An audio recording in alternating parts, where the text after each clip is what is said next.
I'm Pastor Steve. You know, I really like old tools, and I spend a lot of time rescuing them from the garbage because people throw them away when they're still perfectly usable. I found this Corsair nut driver today, and it has a 5/8 inch little thinger to hold it. Great little tool. Now, I like tools. Why do I like tools? I like tools because they fix stuff. My faith as a minister is all about trying to fix what's busted. Now, we saw a terrible situation happen in Texas recently, and I want to send a word of encouragement, a word of faith, a word of hope, and a word of love to all those in the great state of Texas, because everybody's heart is heavy. They've been having to deal with a lot of really difficult stuff recently. One thing I want to say right at the get-go, let's reach out to the law enforcement community. The reason is they're the ones who have to deal with the situation when it happens. They're the ones who have to basically fix it when it's busted the way it is.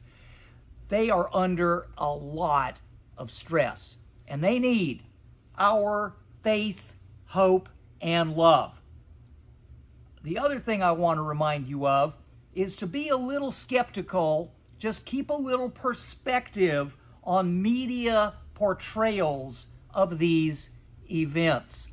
And the reason for that is that it's very easy for news media to portray a given group of people as being bad because of some horrible thing that one person did.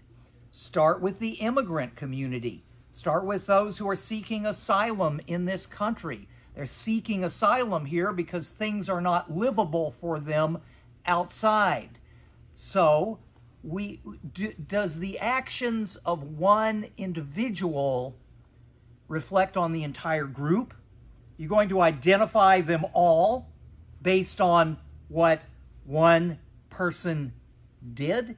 Same thing with respect to another perpetrator in the sequence of events in Texas who was identified as a member of a radical right-wing ideology.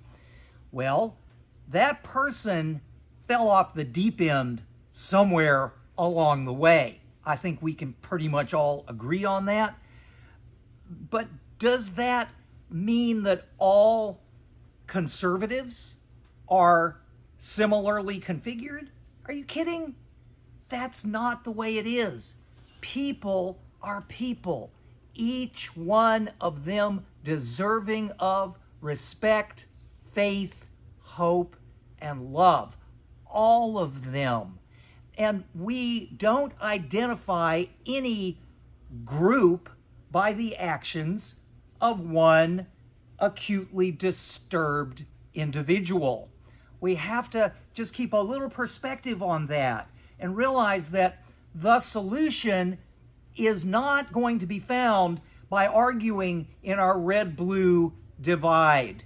The solution will only be found if we, Americans, we who live in this country, will reach out to one another, support one another, and encourage one another, especially those who may be teetering on the brink of falling into despair, those who may be losing their faith in their religion, losing their faith in civil society, losing their faith in their family, losing their faith in their friends.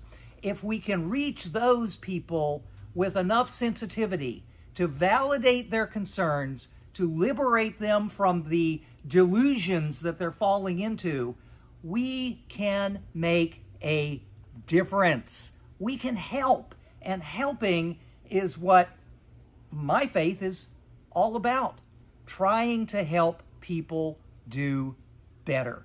I'm Pastor Steve. Thank you so much for watching this.